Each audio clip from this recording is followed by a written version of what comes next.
nó nó cái này cho cái tia sau nó cũng là chỉ cũng chỉ tụ nó ta chỉ qua lại của hai nè cho cho cũng qua ít luôn món nó mà ô trong này là nà lấy hết tiền quất chỗ là trong này nọ thế giờ là nà nè cho cái tia để cũng muốn ba cho tới cho bé một chi nó nè chứ choพี่อ่ะ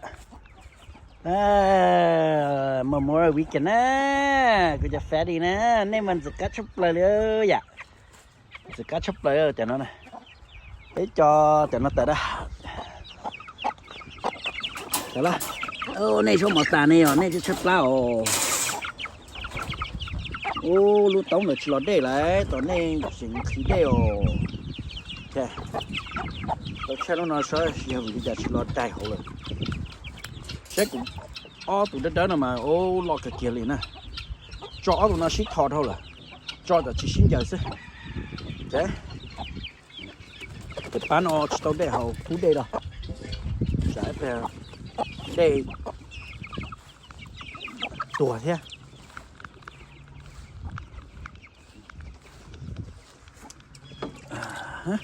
hậu đây anh ấy nó nhỏ bán nó cũng chỉ tao chơi kia lấy ít từ màu xong nè anh nó to liên liên nó là anh nó là hiện lâu thế nào anh nó nè trời nay sáng mà màu đó chỉ hiện lâu nữa ok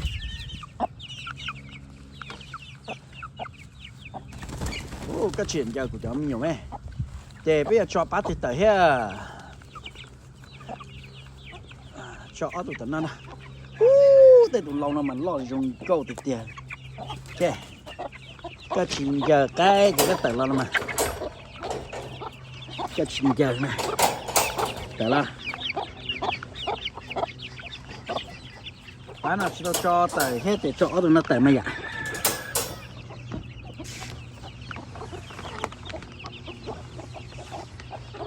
cho bán nó hết ok cho lên nó tôi mong nó chỉ cho đó tôi mong nó xin giờ thôi là tôi phải nó là xin giờ hết để cho hết nè ok tôi cái mò cái tơ cái bán nó nếu tại là tao thấy một nó xin giờ hết mình nhớ nè để tự lo ok cái này hay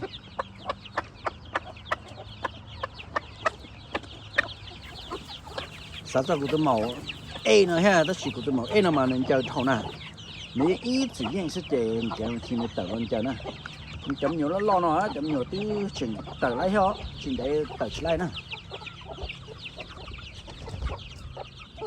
xếp bán nó,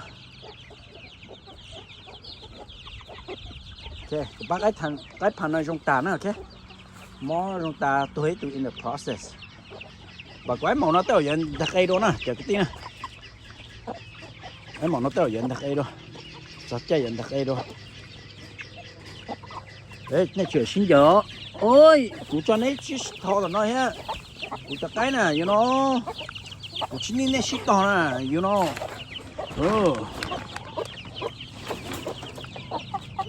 tự nó sẽ cụ cho nè, bây giờ một xe à, anh nó,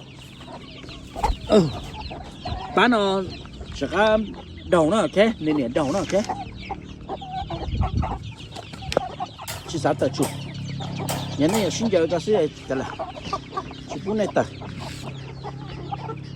để không sáng này cái màu tờ了哎呀tờ bé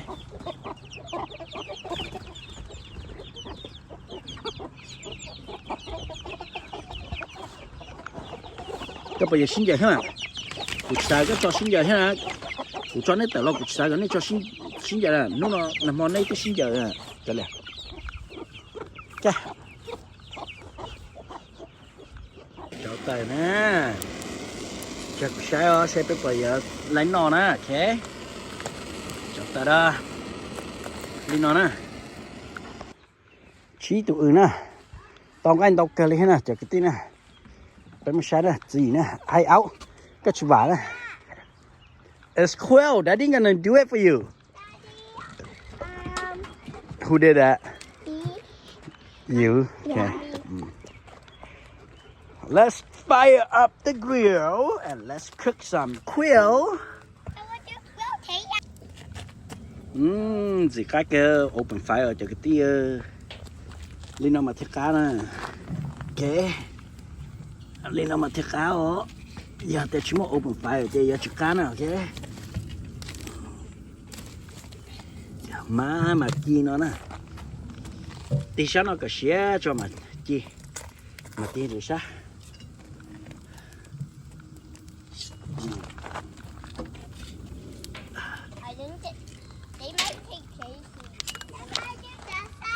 Well, you only find out when you eat it.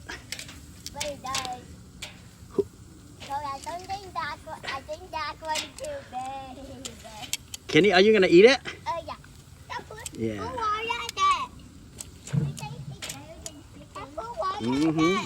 I don't know. Don't drink it. Yes.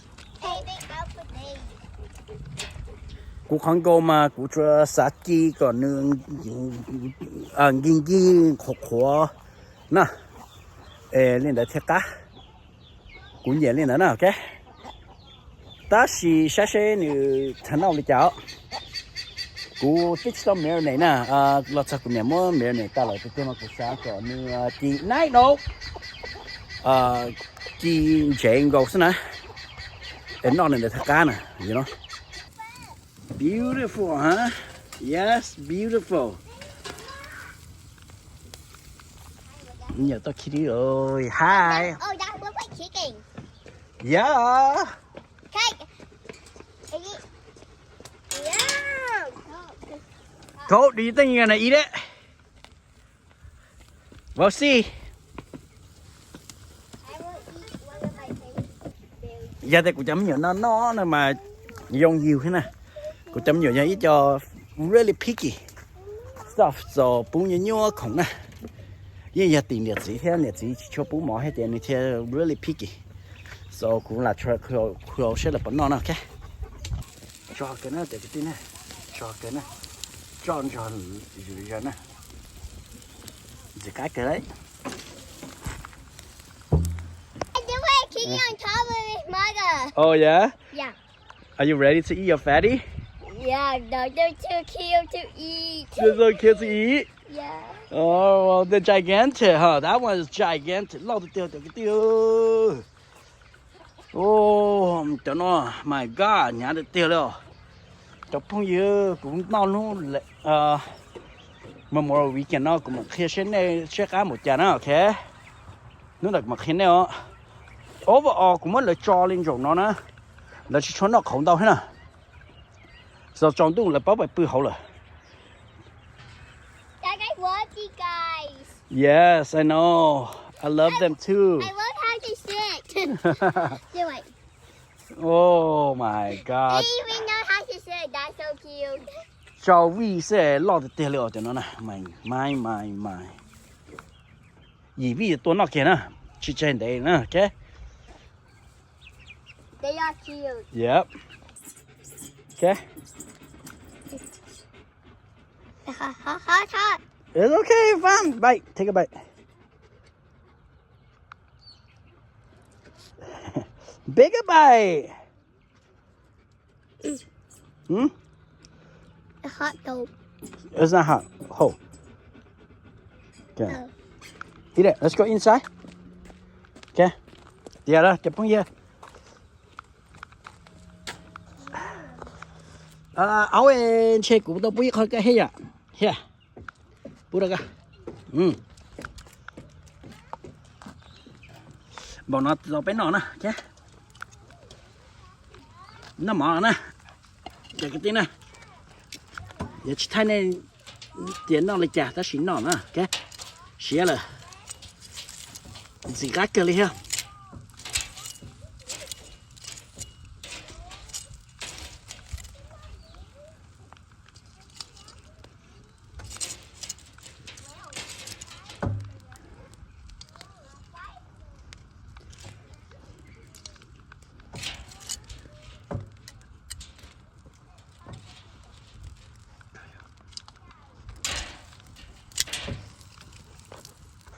giờ nó mở ta thì tích chọn đủ cá cái nữa bên này nhẹ cho mình nhỏ là nhẹ hết chỉ là approve là chỉ giờ lên đấy nó chỉ bây giờ tu cho nó hết nè ok chỉ sẽ trong cha but overall yeah it's really good you tu lên đấy nó chết nó cái nó ok chỉ bây giờ thật chạy một cái lô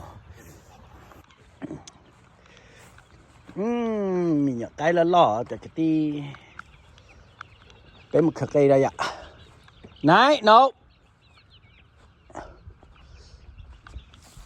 cái nó nó cụ chính cho cái cơ khó trồng á cơ nếu sập bỏ cái một cái tụi nó cái bỏ cây ở cho cái tí nó cái bỏ cây nè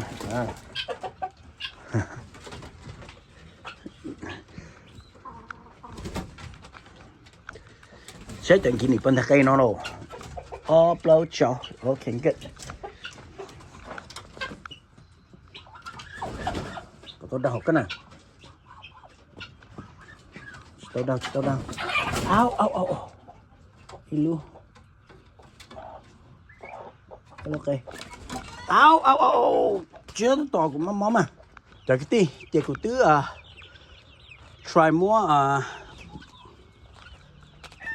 chẳng kỷ niệm nó nè to cho của chờ lau cái nào cái ta chỉ có một tấm màu của nó tụi lau chùa nè tụi lau chùa xí lái nè tụi màu xí cả cha bó tí là tụi lau nè để chùa xí lái nè giờ để lên thì sẽ kinh thâu cho spin á em mất spin giờ cho nó tới ở lái nè giờ nó vẫn bị nó nên cross lái kỷ niệm theo cái thái nè cái nè the reason tao cũng sẽ try nó mà cũng chơi try the shape của cá nó sao that she có success rate là your hatch not really low too but it's possible so like this I wanna try nè okay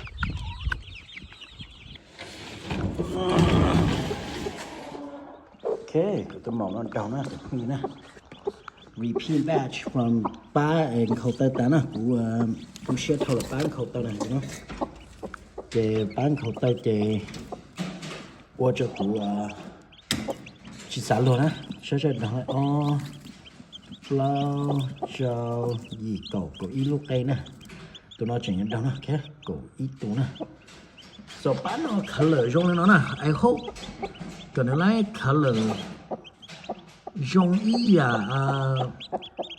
color bé nè cái tí nè trong nó chỉ tao lấy sân bảo luôn cho thông yêu tao mua sân bảo luôn chơi giờ chỉ lấy sân bảo trong nó luôn you know so bán nó thì do lấy bán bên khâu tay ta nè thì chỗ lúc nó thì mà thông nè